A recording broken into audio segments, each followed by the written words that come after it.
Dalam proses penyusunan anggaran berbasis kinerja, kita harus mengetahui dua prinsip anggaran basis kinerja. Yang pertama adalah target kinerja, dan yang kedua adalah standar analisis belanja. Dua poin ini sangat penting untuk dipahami karena dua poin inilah yang akan menentukan apakah program kegiatan itu berbasis kinerja atau tidak. Nah, selanjutnya apabila kita lihat dari gambar berikut ini, penganggaran berbasis kinerja memiliki dua konsep utama, yaitu indikator kinerja dan standar analisa belanja.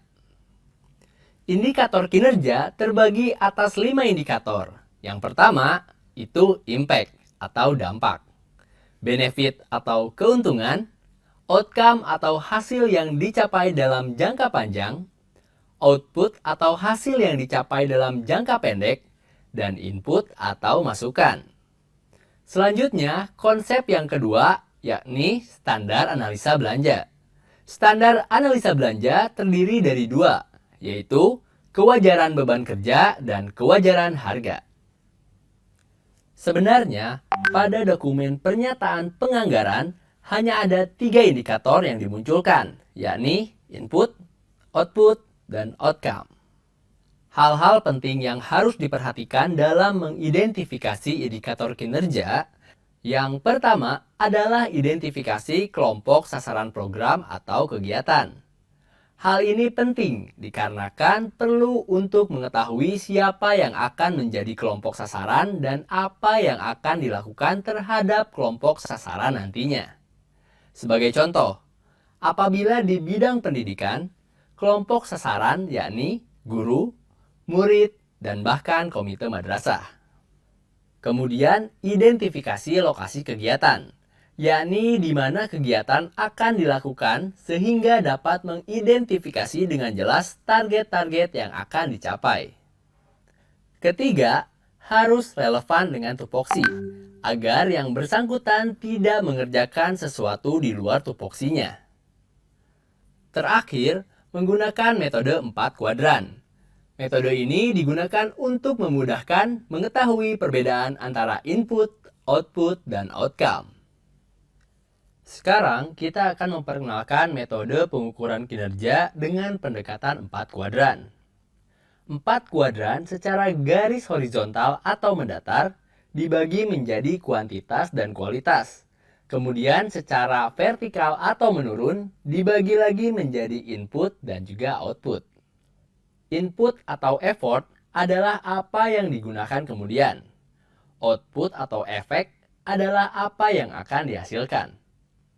Kombinasi antara input, output dengan kuantitas dan kualitas inilah yang menjadi 4 kuadran dalam pengidentifikasian indikator kinerja. Lalu bagaimana mengidentifikasi input yang baik? Caranya adalah dengan mengidentifikasi input sampai ke kualitas inputnya. Selama ini yang sering terjadi adalah kita hanya mengidentifikasi satu input, yaitu hanya sumber dana, padahal banyak input yang lain yang harus kita identifikasi sampai dengan kualitasnya. Apabila hanya sampai kuadran pertama, yakni hanya kuantitas, maka hanya akan mengidentifikasi sampai berapa banyak pelayanan yang disediakan.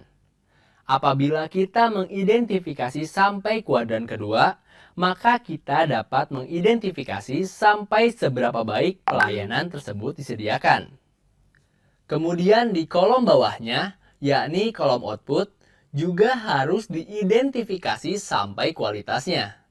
Apabila kita hanya mengidentifikasi sampai kuantitas, maka kita hanya akan mengidentifikasi sampai berapa banyak efek atau perubahan yang dihasilkan. Tetapi apabila kita mengidentifikasi sampai ke kualitas, maka kita dapat mengetahui sampai perubahan apa yang dihasilkan. Sekarang, apabila kita melihat dari kualitas mengidentifikasi indikator kinerja. Pertama, apabila kita hanya sampai di kuadran pertama, yaitu hanya sampai mengidentifikasi input atau effort yang berbentuk kuantitas, itu adalah tahapan paling sederhana dalam 4 kuadran. Kemudian kalau kita masuk ke kuadran kedua, yaitu mengidentifikasi input sampai ke kualitas, maka itu belum sampai ke pengidentifikasian indikator kinerja yang sempurna. Nah, yang paling lengkap itu adalah apabila kita sampai ke kuadran keempat, yaitu yang warna orange. Itu adalah pengidentifikasian indikator kinerja yang paling lengkap. Berikut adalah contoh-contoh indikator kinerja baik input ataupun output yang lengkap. Di kuadran pertama yang hanya mengidentifikasi dari sisi jumlah atau dari sisi kuantitas seperti yang disebutkan sebelumnya, input yang dari sisi jumlah, misalnya input berbentuk berapa banyak klien atau konsumen yang dilayani atau berapa banyak kegiatan yang bisa dilakukan berdasarkan jenis kegiatan. Nah, kalau kita masuk ke kuadran kedua, itu sudah mulai ke kualitas dari inputnya. Bisa salah satu indikatornya, yakni dengan persentase misalnya, rasio dengan staf, atau dalam bidang pendidikan, rasio siswa dengan guru, atau rasio ruang kelas dengan jumlah siswa yang tersedia. Kemudian, apabila untuk kegiatan, jumlah kegiatan yang bisa dilaksanakan selama setahun, misalnya. Lalu, apabila dari sisi lainnya, misalnya, persentase tindakan tepat waktu, persentase klien menerima seluruh pelayanan, dan lain-lain.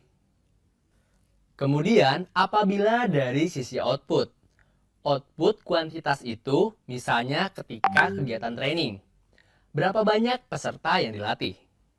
Lain halnya dengan kuadran keempat yang sudah sampai di sisi kualitas.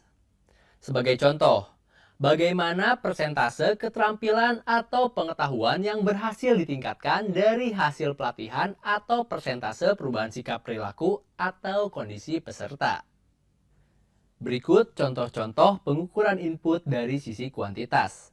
Misalnya, dari sisi jumlah tenaga, jumlah orang yang berhak atas pelayanan, jumlah ton aspal yang diterima, jumlah perpustakaan yang dikeluarkan, jumlah permohonan izin yang diterima, dan seterusnya.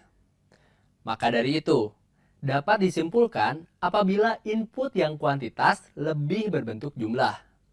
Apabila kualitas lebih berbentuk persentase seperti rasio tenaga ahli, rasio staf dibandingkan dengan jumlah penduduk yang dilayani, dan seterusnya. Lain halnya dengan sisi output kuantitas. Misalnya jumlah keluhan yang diterima, jumlah permohonan yang diinginkan, jumlah perizinan yang dikeluarkan, jumlah ton material yang disebutkan, jumlah inspeksi yang dilakukan, jumlah orang yang hadir dalam kegiatan training, dan masih banyak lainnya. Berbeda dengan sebelumnya, sisi output kualitas akan menjadi outcome dari suatu kegiatan. Misalnya, persentase pengurangan kecelakaan lalu lintas, persentase kenaikan badan usaha baru, persentase jumlah usaha yang mematuhi peraturan, jumlah persimpangan yang bebas macet pada jam padat, dan apabila dalam bidang pendidikan, contohnya, persentase jumlah siswa yang putus sekolah. Kemudian, setelah indikator kinerja yang lebih berbentuk narasi, ada target kinerja yang harus diperhitungkan atau diidentifikasi. Target kinerja ini biasanya dalam bentuk jumlah atau angka atau numerik.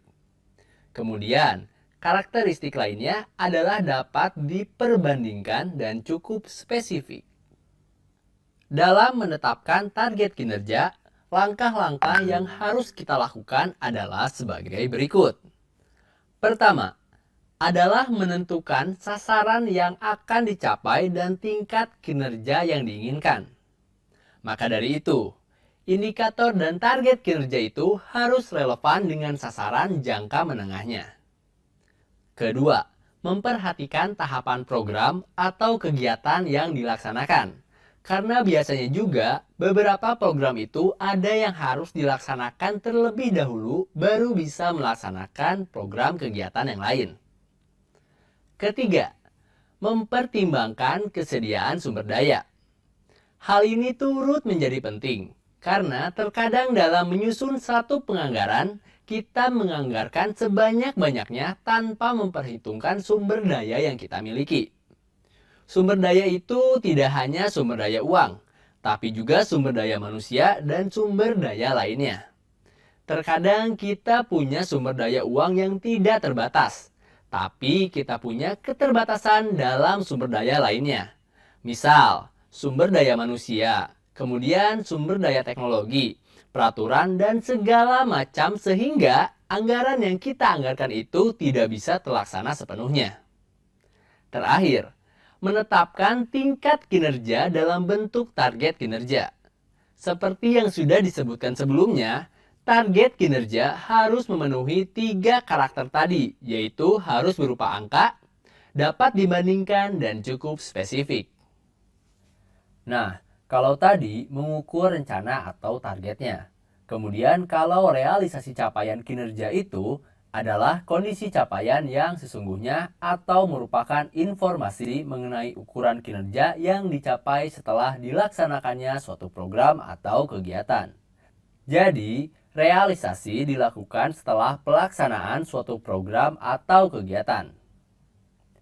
Realisasi ini akan dibandingkan dengan target, sehingga dapat terlihat berapa persen yang sudah tercapai. Hal ini juga penting untuk didukung dengan fakta atau bukti yang valid. Sebagai contoh, apabila untuk pelatihan target kinerja, misalnya meningkatnya pemahaman peserta terhadap materi training dan buktinya adalah perbandingan antara hasil pretest dan posttest.